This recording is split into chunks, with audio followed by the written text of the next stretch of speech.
All right then, Leo, to the front page of the Telegraph, first of all. So tech tycoon feared dead in family super yacht tragedy. This is Mike Lynch, not to be confused with Mick Lynch, who was the boss of Autonomy. It was a tech company that was sold to HP for over $10 billion. And then there was a huge legal wrangle. He was held for 13 months under house arrest. He was a defendant in a US fraud trial, which he was cleared in, and he was looking forward to basically restarting his life as a free man, and obviously as a billionaire. And then this tragedy. So his super yacht, the Bayesian, I think it's called. That's named some after sort of the mathematical formula. theorem. Yeah, that's right. And it's hit by a tornado, real freak accident, and now he's missing. I believe his daughter's missing as well. They found some bodies. Some people have been saved. But yeah, an absolute tragedy. And interestingly, or coincidentally, or possibly suspiciously, his co-defendant in that US fraud trial, Stephen Chamberlain, died just a few days ago in a car crash. Was hit by a car, which that's bound to get conspiracy theorists wagging. Yeah. I mean, it seems odd, doesn't it? Just, not to be too glib, but Bayes' theorem, I'm not a stats maths guy. I'm more of a more pure maths, of course I am. But it helps you work out the probability of a cause given its effect, which feels like we might need to be applying this to these two stories. Yeah. So it's the Bayesian, it comes full circle there?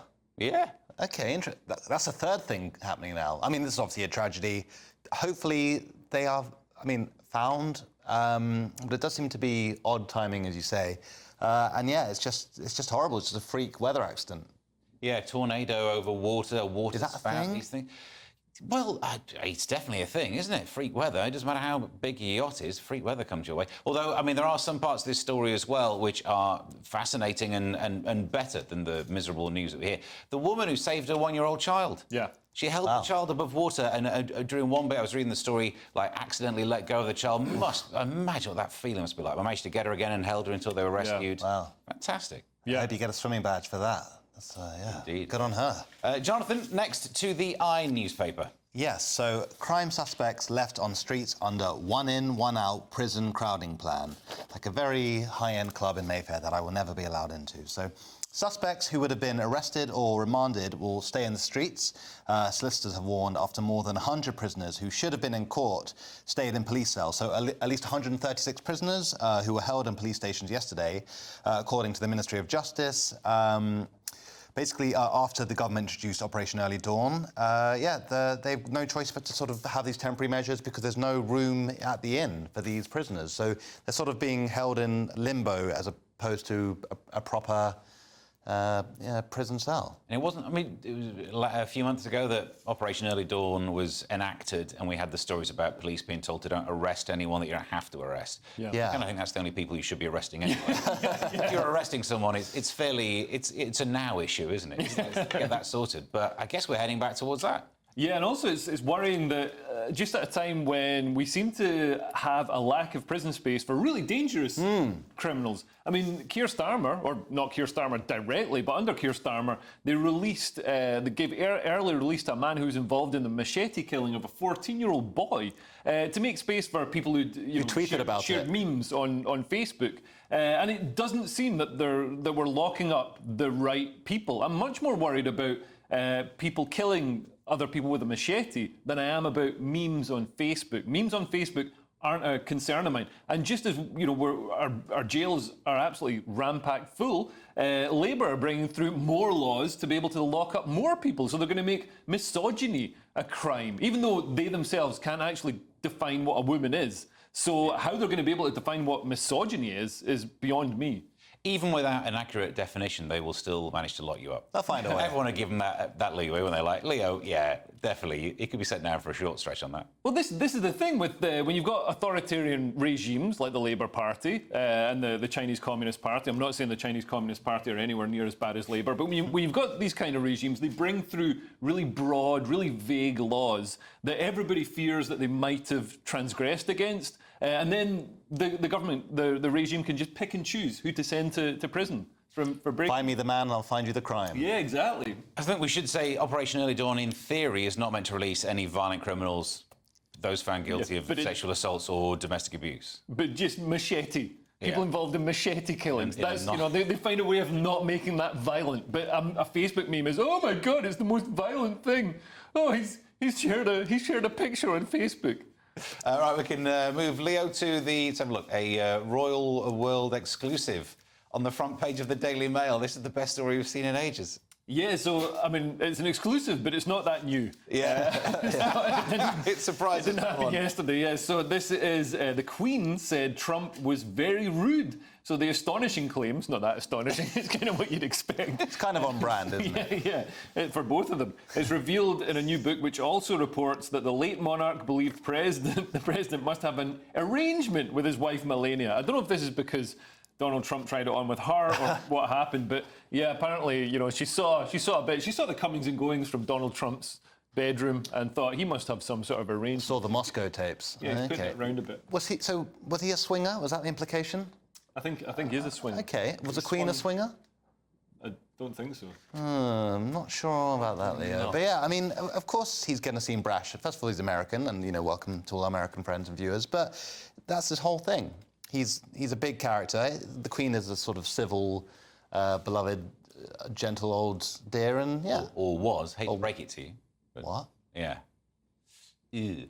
But, I mean, the idea of them having an arrangement, I don't think it's... I read this, and I don't think it's swinging arrangement. I think it's that pretend to stay married. Is this not what it is? Pretend to stay married, try to not slap my hand away from you too many times in public, and you get all the money.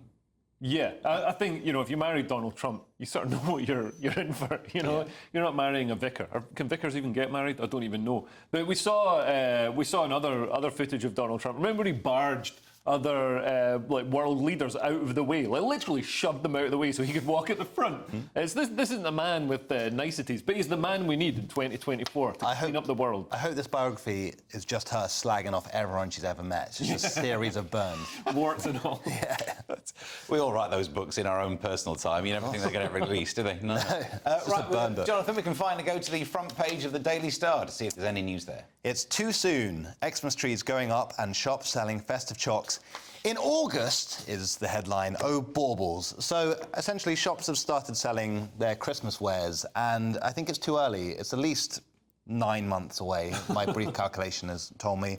It's too early. Once you see the festive chocolates up, it gets you in that mode. We're still celebrating summer. Yeah, and also 9 months would have been the moment of Immaculate Conception. So maybe it's right to start it now. It's Christmas we're talking about, the baby Jesus. Yes, That's yeah, a good very point. true. But if you're selling chocolates, they're going to melt in the summer heat. So just wait till it gets a bit cooler. Who's buying it now, or is it people just pretending, oh, I'm just doing my Christmas shopping, and they're just gorging in the back by themselves? Oh, whatever you buy now, there's no way they'll make it. In fact, was it last year there was some Christmassy stuff in Marks & Spencer where the use-by date was before Christmas.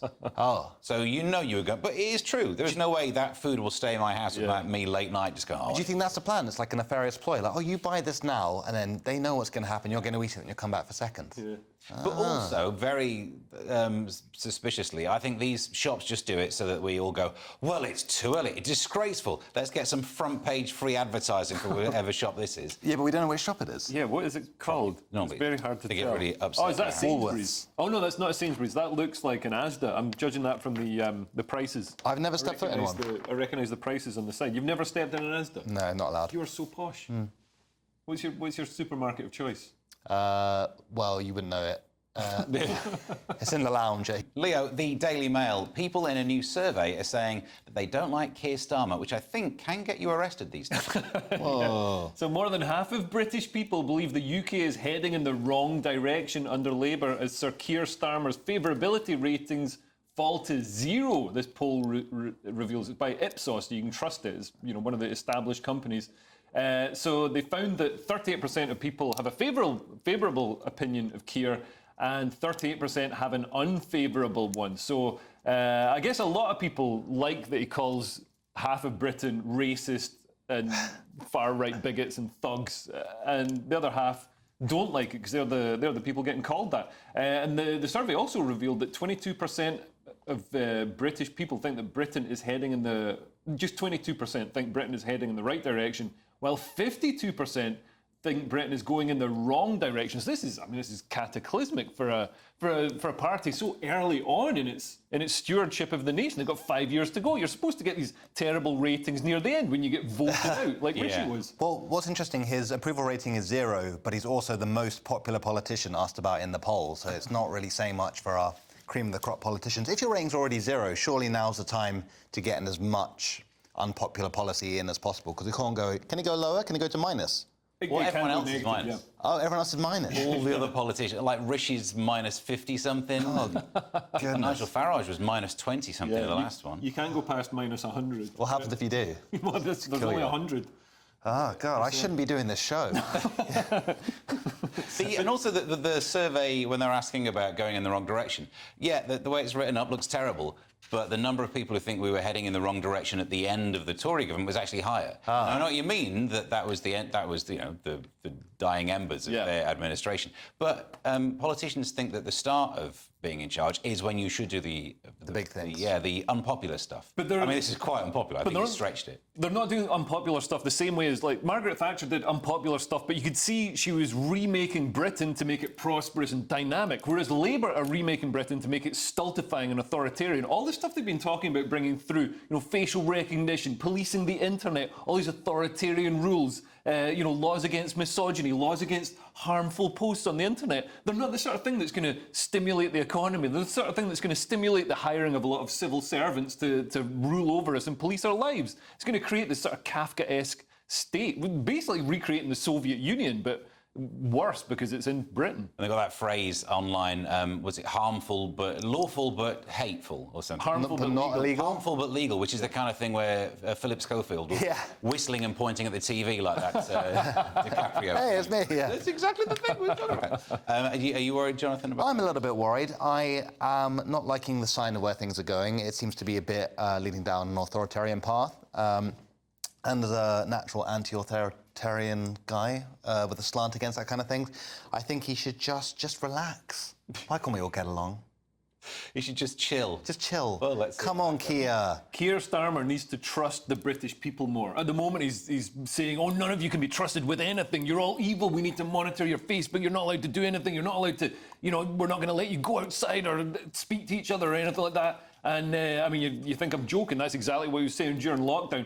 And he needs to trust the British people. It's a great country. We've always been pretty good at self-governing. That's why we haven't, needed a constitution or anything like that. And I think any leader who comes in and starts throwing their weight around and treating us like he's Xi Jinping... Need to be more laissez-faire. Needs to be more laissez-faire, more of a Boris.